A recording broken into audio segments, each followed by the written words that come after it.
Hello, everybody. Welcome back to another episode of Vegan Proteins Muscles by Brussels Radio. My name is Danny. And I'm 𝐸𝐿𝐵. And this is episode 160. Welcome back to another episode. Thanks so much for tuning in. You're the reason why we do this thing. And I hope you're watching it because I am just progressively going to get sloppier and sloppier in these videos. I told you that if it was a video podcast, you would see me looking like a bridge troll. Am I delivering? Am I delivering? Let me know. And right around this time, I normally start to wear my pajamas. So depending on how late into the night we continue to record episodes in the future, we might as well start a pajama party for a future episode. You might see some weird things happen on videos. Stay tuned. Or, well, not tuned now. I mean, also, cameras are rolling, so who even knows? I think a huge part of it is just how freaking cold it is outside. It's so cold. Guys, I get cold so easily. I am in many pairs of socks right now. A hat, slippers, sweatpants, long sleeve shirt, and a hoodie. I got thermals underneath too. We're both cutting, and you have to get used to the changes in your core body temperature and how you normally regulate them when you just drop a whole bunch of weight. You don't have as much. And it's 16 degrees outside. And that. As well.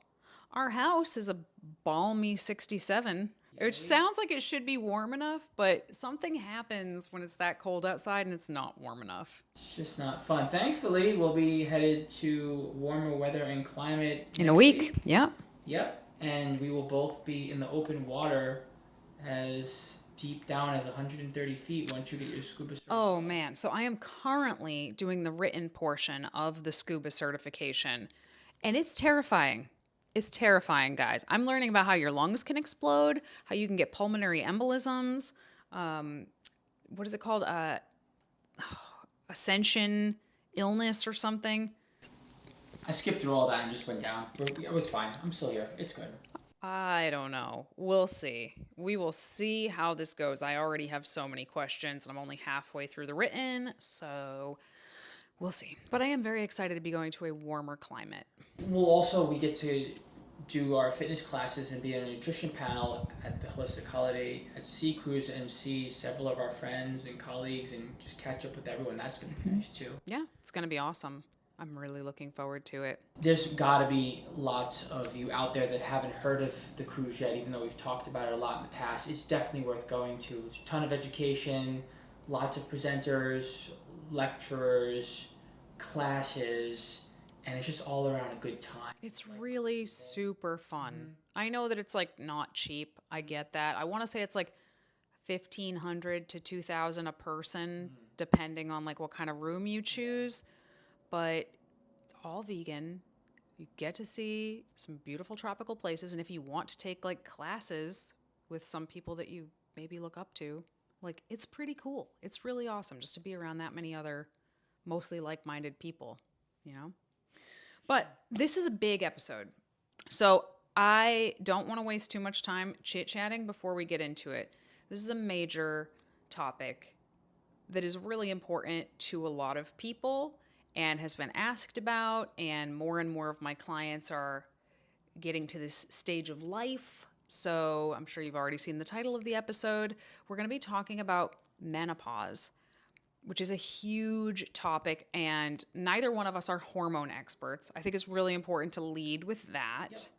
But I have done a lot of research. I know you've done some research, and we're not going to be making hormonal suggestions here, but I do want to talk about how it affects a woman's fitness, metabolism, a lot of things. This has been quite the rabbit hole of me going down to learn more and more about this because I am not in menopause yet. I haven't dealt with any symptoms of menopause yet, but it's like not that far away for me. And some clients that I've worked with for years that once were in my shoes, now they're dealing with it. So we're all like kind of learning it together.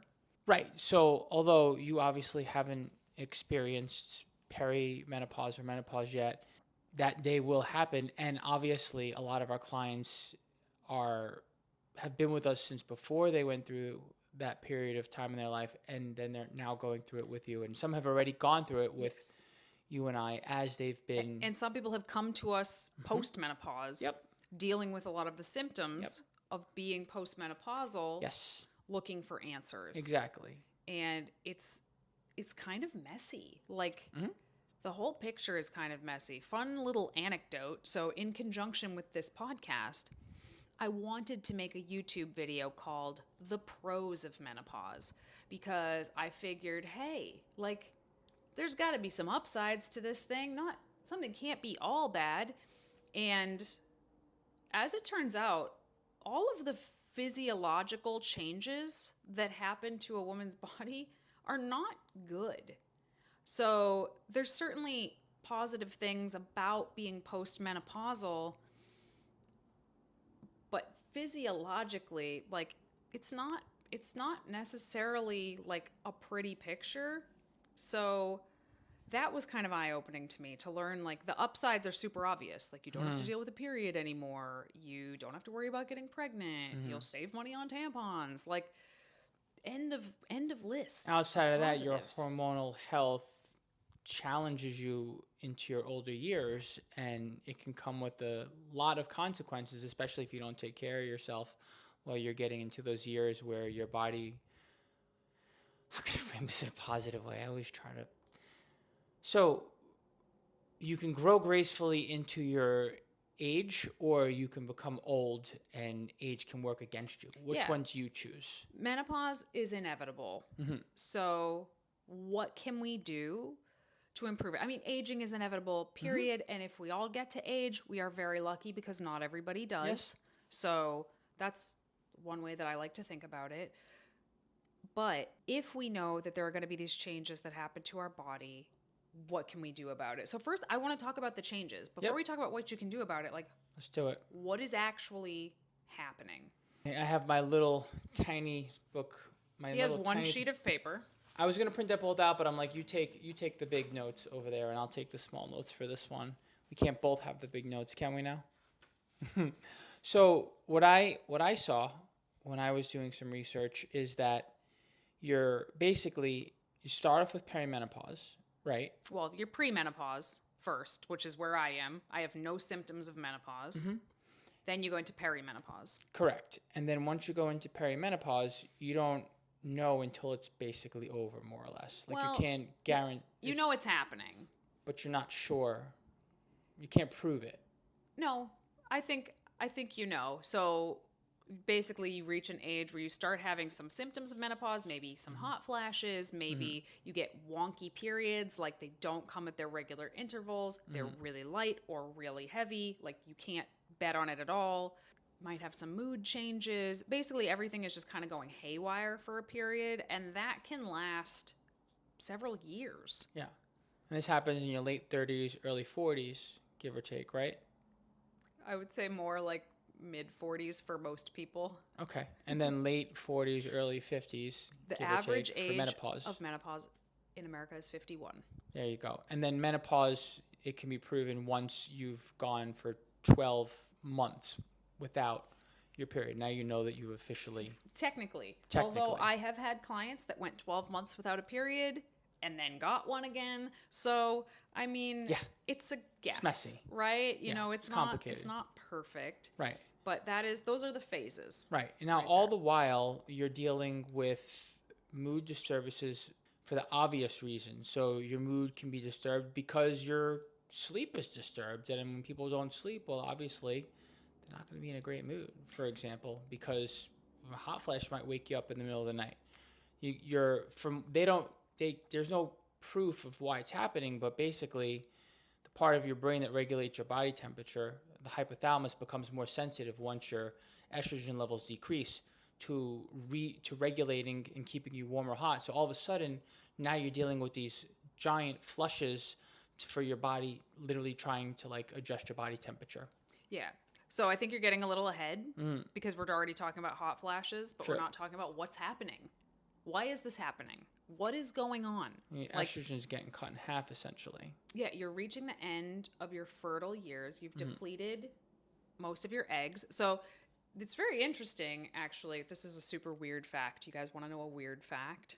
Let's hear it. So obviously men create their seed their entire lives from puberty on, like daily, right? Women are born with all of the eggs they will ever have. which means that your grandmother had you as an egg inside of her The entire time. when she was growing your mother. So you actually were also in your grandmother's womb at some point. Interesting stuff, huh? Isn't that weird? It's a little weird. Anyway, but women, we're born with all the eggs we're going to have. As we start to deplete that egg supply, we also start to deplete the amount of estrogen, which is the main female hormone. Also, our androgens like testosterone deplete, but I'm not going to go there yet. So basically, it's our like female hormones depleting. Your progesterone completely plummets at some point eventually, where your estrogen just gets cut in Your half. estrogen plummets quite a bit to almost zero. And during menopause, it's all over the place. All these numbers are going haywire. Well, here's the interesting thing about having this conversation with a guy. Women are used to their hormones kind of going all over every month. They're used to a lot of symptoms, Right. like mood disturbances, sleep disturbances, Which is why it could be deceiving. cramps, like we have symptoms our whole goddamn lives. Right. Okay. So I think when women get into perimenopause, it's just different symptoms that they're not used to yet. Gotcha. So we can talk about what some of those symptoms are, the things that women actually experience while they are in perimenopause. So you already mentioned hot flashes. Right. So, I mean, I don't feel like we have to explain this one a lot, although interestingly enough, and I'm going to talk about it more in my YouTube video, there are cultures that don't experience hot flashes. Really? Yeah. Weird. Yeah. It happens so infrequently that it's not even like a thing that they talk about. And if you want to learn more about those cultures, you should watch that YouTube video. But it exists. Like, so if that exists, I feel like it doesn't have to happen. You know what I mean? But it does happen to most people. Also, like night sweats, which I've seen go right along with hot flashes, and then like cold flashes. So you ever get like a fever and you're sweating like crazy, Yeah. and then also you're cold because you're Yeah. just sweating like crazy. Yeah. It's like that, but like all the time. Perfect. Like on and off all the time. Difficulty sleeping, emotional changes, irritability, mood swings, mild depression, which again, women are already used to that from their regular cycles. Vaginal dryness or pain during sex becomes really can become very intense for a lot of people, and it's actually from something called vaginal atrophy. If there is a scarier term than that, I'm shocked. Doesn't sound like fun. Incontinence as well, right? That's somewhere Yeah, in and there? I assume, well, not incontinence, no, not incontinence, but like UTIs. Yeah. Which I assume those things go together. Like I assume if someone's having intercourse and they're dealing with dryness, they're probably more likely to have a UTI after the fact. But UTIs are a big killer of women. A lot of women die from UTIs because it gets backed up. It's just happened to my mother not even that long ago. Sorry, sharing mom's medical information publicly. But she had a UTI she didn't know because she didn't have any pain. It backed up into her bladder. She didn't know. It backed up into her kidneys. She didn't know. And then it backed up into her blood. And she only figured it out because she happened to have a gynecologist appointment that day. She lucked out. And she went to the ER and she was like That's septic. right. She was like septic from a UTI she didn't even know she had. So crazy. Yeah, so there's actually, I don't have the entire list in front of me, but there's a list of 70 symptoms that women can experience during perimenopause, from worsening of mental health conditions, like if you already had depression and anxiety or ADHD or anything like that, it can get worse. You can start to have symptoms of dementia and lots of other stuff. That's just like the symptoms you can feel. There's a lot of stuff going on that you can't feel. Let's talk about some of that, because so far, menopause just sounds annoying, but like manageable. As a female who's had a period for 40 years, this sounds annoying but manageable. Estrogen gets a really bad rap. Sorry, I feel like I'm just talking at you. It's okay. Estrogen in general gets a really bad rap in the bodybuilding community. estrogen's the devil, Right. right? Estrogen makes you fat and makes it so you can't build muscle, blah, blah, blah, blah. First of all, that's not true. As a woman, estrogen is an important part of muscle building. But forget about muscle building for a second. Estrogen is super protective against a lot of huge diseases. It also helps with your overall cellular health and helps promote bone growth, for example. A lot of things that you take for granted, even your skin, it helps with the health of your skin. Your hair. So it's kind of an important hormone to have. But the biggest ones that it protects you against are cardiovascular disease and diabetes. Yes. And you touched upon it briefly, osteoporosis. Yes. That's major. And I Yep. thought about it, and it's like the universe or Mother Nature or whatever protects women Because while you they're need in their to- childbearing years by giving us this magical estrogen that Right. keeps us healthy, Right. and then it like drops off. Because you don't need it anymore. Thus, except we do, Right. right? Like Exactly. we do. So, but it raises the risk of cardiovascular disease, which is a huge killer. Diabetes, we know the problems with that. Osteoporosis is like kind of a silent thing that happens.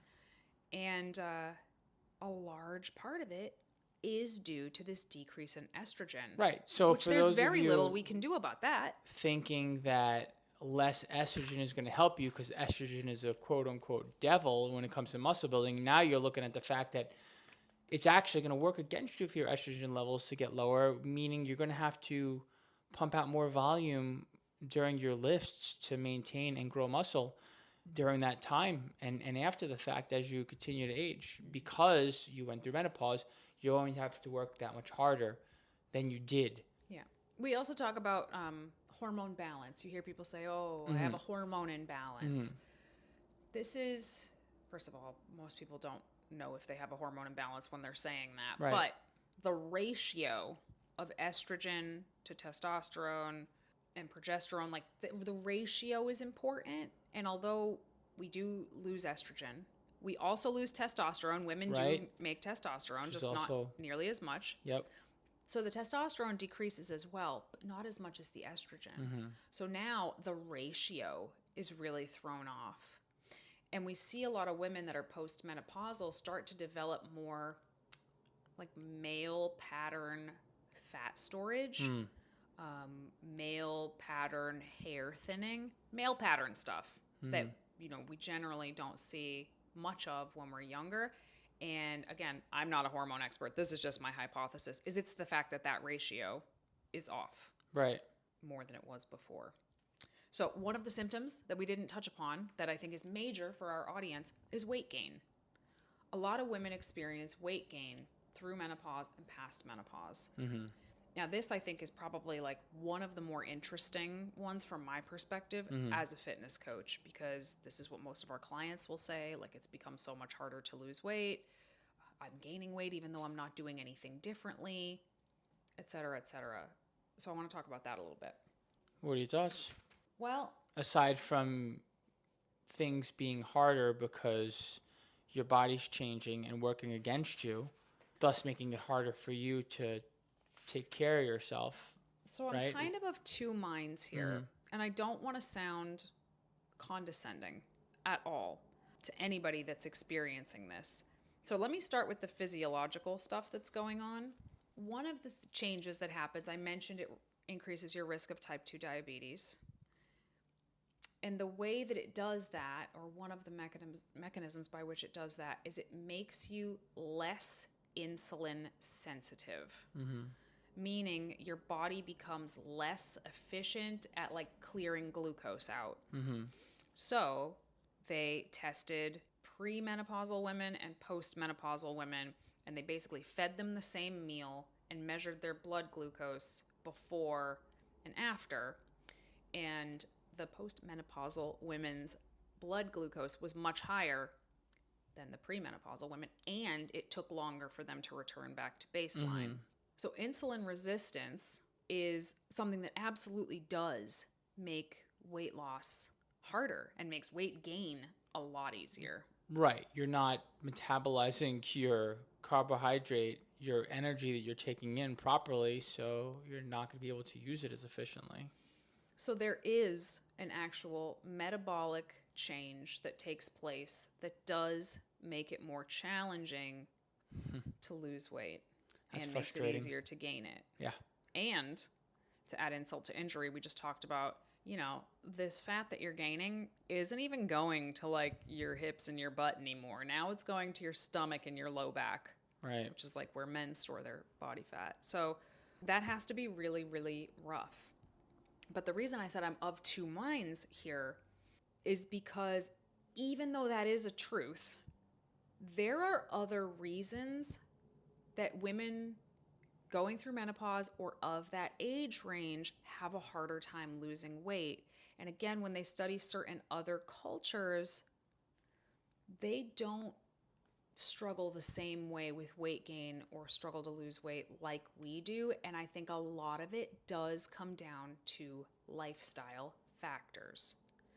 Again, this is where I want to be very careful. I am not trying to be condescending to anybody struggling to lose weight because there is a real physiological reason that is making it harder. But there are also lifestyle things that we can do to improve it. Right. And this is where you have control over what you can do, right? Knowing that this stage in your life is rapidly approaching, or you're in it, or after the fact, should hopefully light a fire under your butt to be like, okay, well, I can't do anything about that. However, all the more reason to take that much more, to take the want to put on muscle and do everything possible to put it on that much more seriously. Right. So I also don't want to make it sound like this insulin resistance, this increase in insulin resistance is like massive. It's not. It's not massive. It's negligible though. It's enough that you might notice it. Exactly. So, okay, what can we do about insulin resistance specifically? First, let's start there. Watch the diet. Like, you have to really prioritize protein and fiber. Those two things are going to help your blood sugar not spike as high when you eat. So really prioritizing, making sure you're eating plenty of protein, which is going to help out in another thing we're going to talk about. And also making sure you're getting lots of fiber. That will slow down the digestion of your food, those two things together. So eating healthy food and eating a good balance of food as opposed to just getting in a whole bunch of simple carbs all day long. Correct. Yeah. That will help. And, I don't know if there's studies on this, but I think it would help like a lot. Like a lot.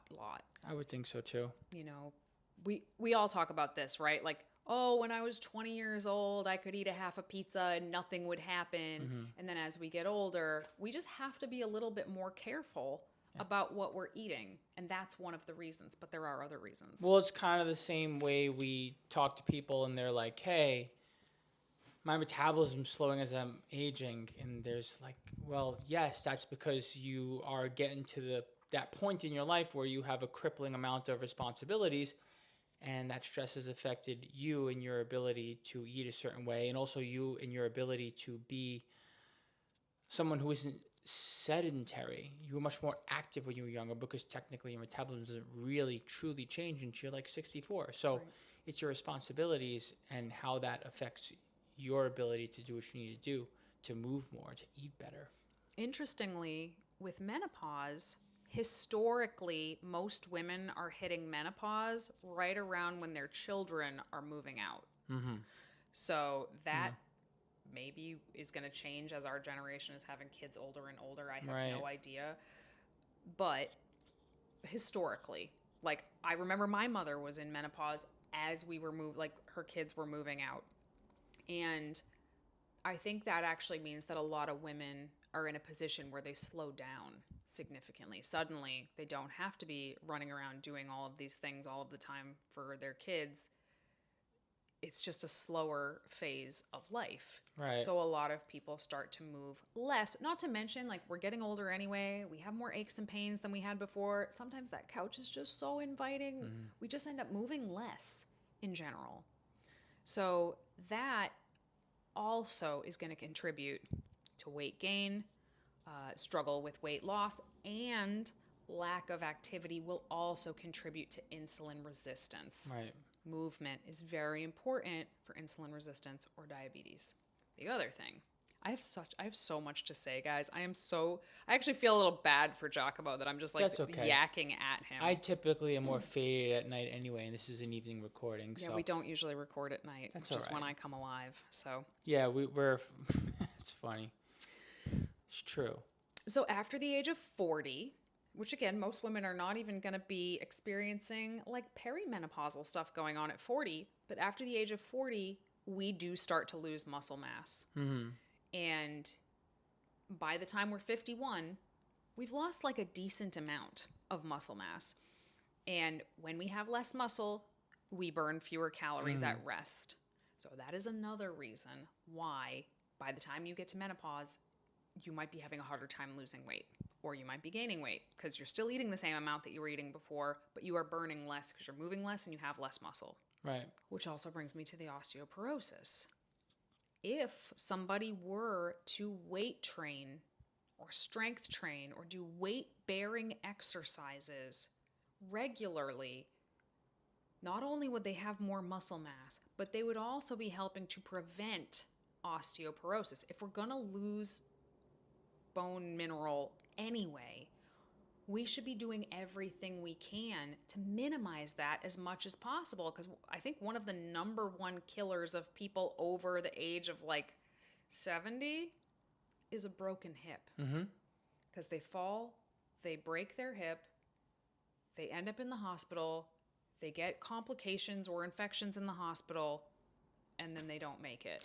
God help me. This is something that I'm constantly up in arms about, and at times I haven't played nice in terms of what the other vegan,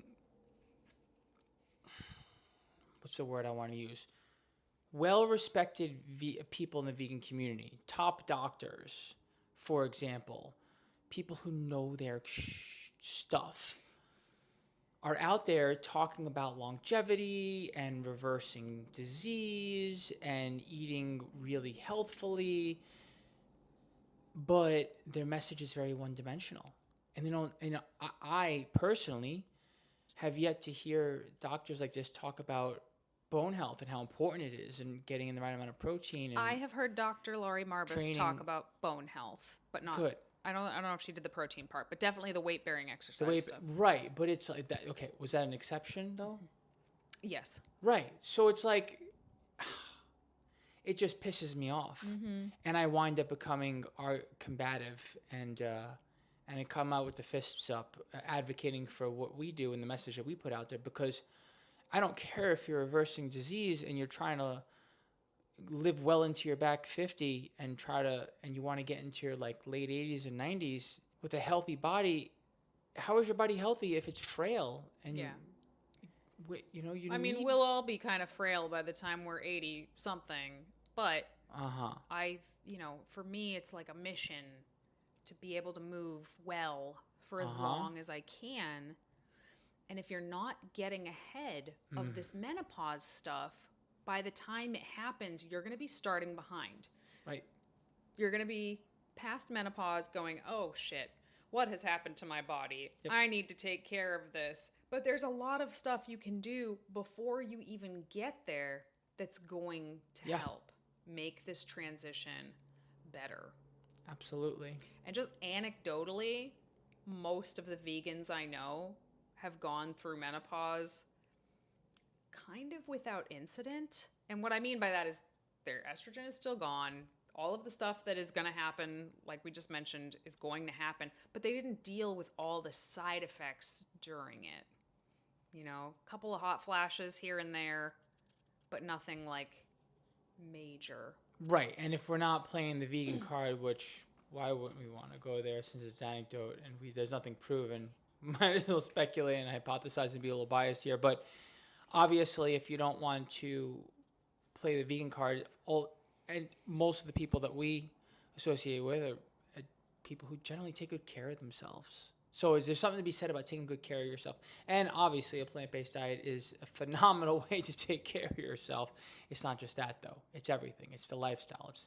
It's eating healthy, it's training hard, it's focused on building strong muscles that, hypertrophy, growing muscles in size, not just being an endurance athlete, for example. Because I will tell you, speaking from experience working with endurance athletes, if they're not focused on growing their muscles in size, and that can come with a set of risks as you grow older.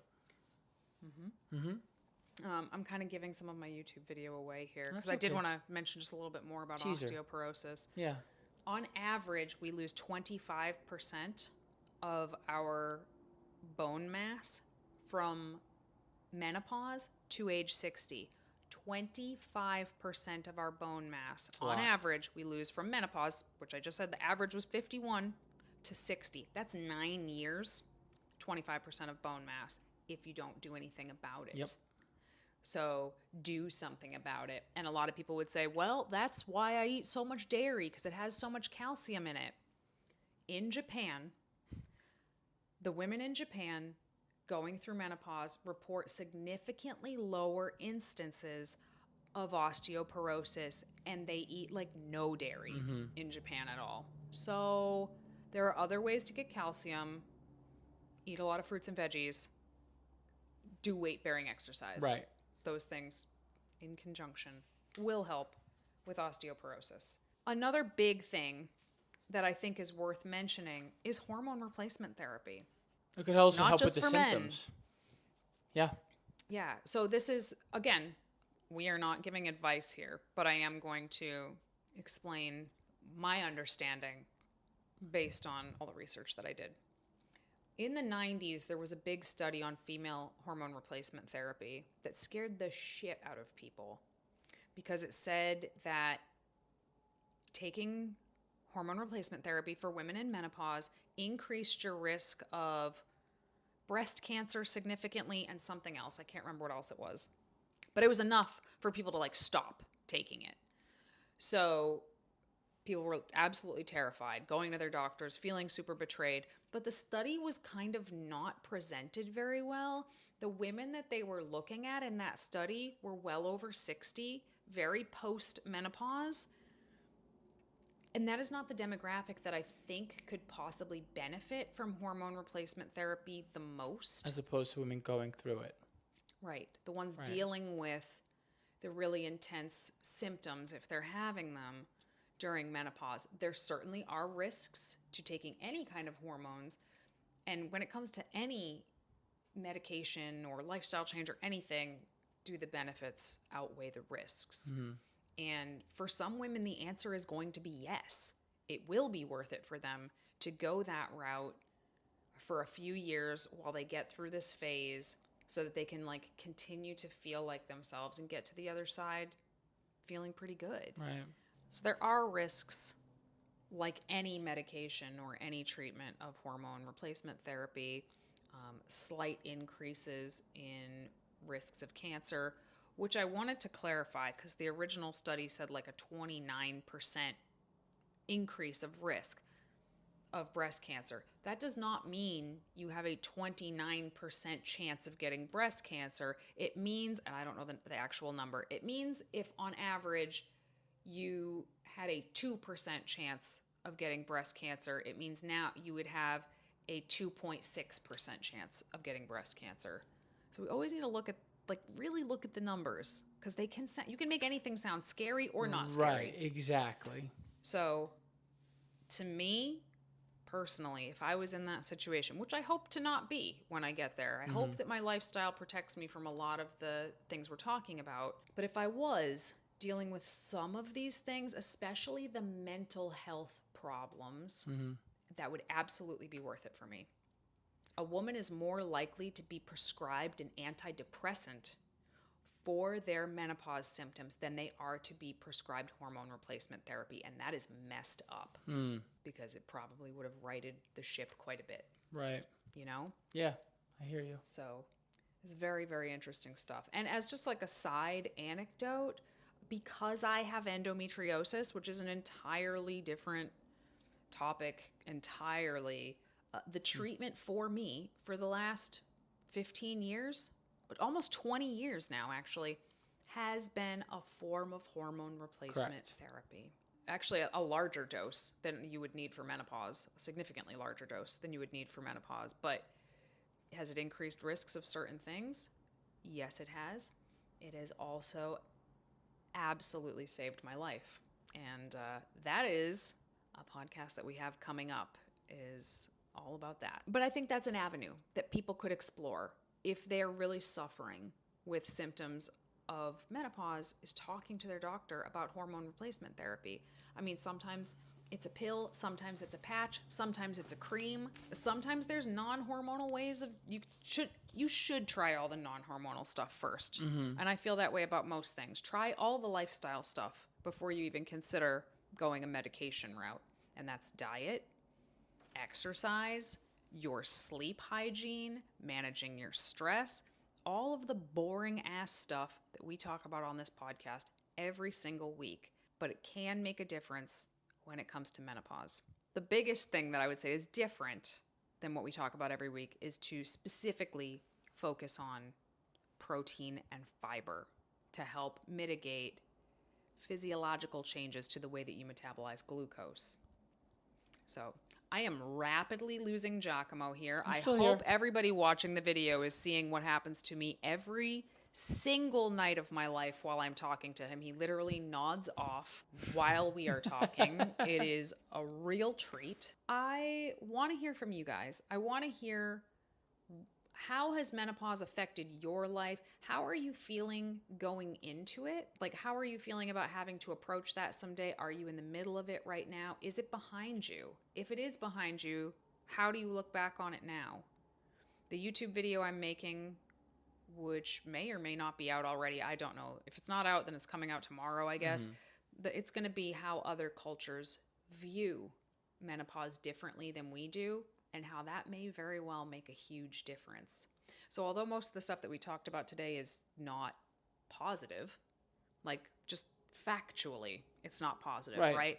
An increased risk of cardiovascular disease, there's no way for me to spin that to you like it's good news. No, there's not a single thing about any of this that's positive, other than the fact that what you can do is get ahead of it as best as you can.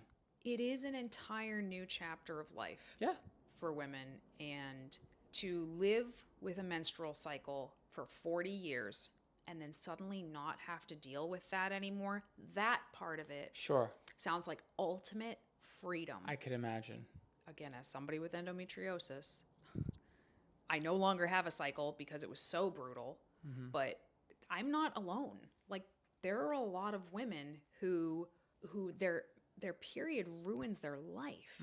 It sucks up 25% of their life spent in bed, on the toilet, nauseous, fainting, not going to the gym, calling into work, not going to school. That's 25% of your life. And then to suddenly be over that hill and have that time back. Major. And I imagine with all the hormone changes, there's like psychological changes that happen too. We see a lot of women reaching a certain age and just not giving a shit anymore and just saying exactly what they think. I think that's pretty awesome. They're no longer interested in the male gaze. Nobody can ever say, "Oh, are you on your period?" ever again. So, you know, I think there are positives to it. And my whole life, I've always said I'm looking forward to menopause. You've heard me say it. Yeah. Because the thought of never having to worry about endometrial symptoms ever again sounds like heaven to me.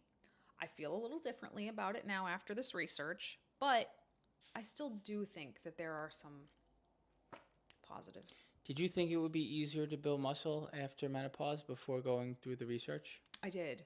Because I did as well, and I feel pretty foolish, which is why I was afraid to say it, but might as well. But I think I figured out why. So why did I think it would be easier to build muscle? Besides your estrogen going down? No, yeah, besides that. Because when I see older women in the gym or on the bodybuilding stage, they are beasts.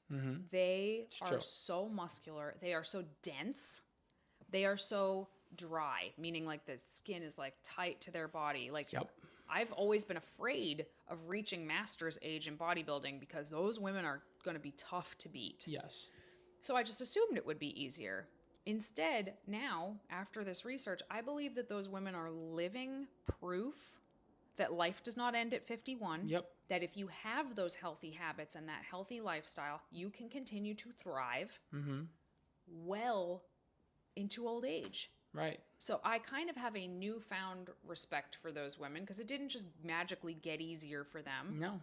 You continue to be an outlier. You continue to defy the odds, and the statistics do not apply to you the way they would most people, because the statistics are pretty easy to compile, because if most people don't do things to take control of their health, obviously you're going to see all these deleterious side effects and all these negatives, and they will seem magnified. It's a and 10-point word.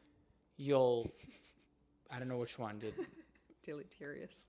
Thanks. You'll feel like fearful of all this stuff as well, because it is pretty jarring and in your face, like, wow, this is a battle that is going to be hard to fight. But if you continue to be an outlier, and as in the person who takes care of themselves, which, let's face it, the normal person does not take care of themselves, you may very well be able to get through this more than gracefully, like some of these athletes that we see on stage in their master's years, absolutely crushing the competition at all ages. I do want to talk about the flip side, though.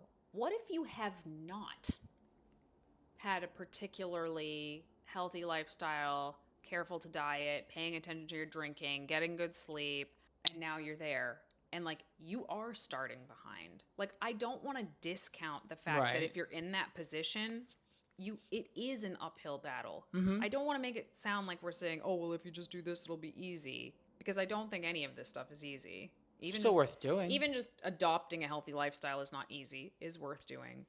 But, if you're starting behind the 8 ball, I do still think, and I've seen it with my eyes, you can make great progress after menopause, during menopause, with the right kind of plan, with the right kind of support, with the right kind of attitude, with the right knowledge. You can do it. It will be harder. Right. That's just the facts, but you can do it. Yeah. So anyway, I hope you guys enjoyed this episode. I apologize to 𝐬𝐽𝐫 for absolutely dominating that conversation. It's okay. It makes sense. It makes sense just for this particular topic. I mean, honestly. When we talk about, I said to him before we recorded this, I was like, imagine if your testicles just straight up stopped working. Imagine if we did a conversation like this about menopause, and the man in the conversation took over the entire conversation. Would you listen? Probably not. So that's not stopping a lot of men from talking about a lot of things. Even if I sat here and I had all the knowledge in the world about this, or I was just as well researched as Danny was, I think it would be a really messed up move for me to be the one doing most of the talking. Well, even I feel a little bit strange because I have not experienced menopause yet, and here I am talking about it and saying how easy it'll be to just adopt this healthy lifestyle, and that's not the message I'm trying to get across. No, but this is something we're going to get deeper and deeper into over here because it's really important. And honestly, when you look at what is out there, there really is not a lot of support for women going through menopause, including on our side over here in the fitness world. Not a lot of support, not a lot of knowledge. So you're going to see us digging further and further into this body of research, and we're going to put a lot of information out there on it in hopes of helping a lot of people. So do stay tuned because this is just the beginning. We do have a couple of other hormone episodes coming out this month. We are going to be doing an episode. I'll give you a little teaser.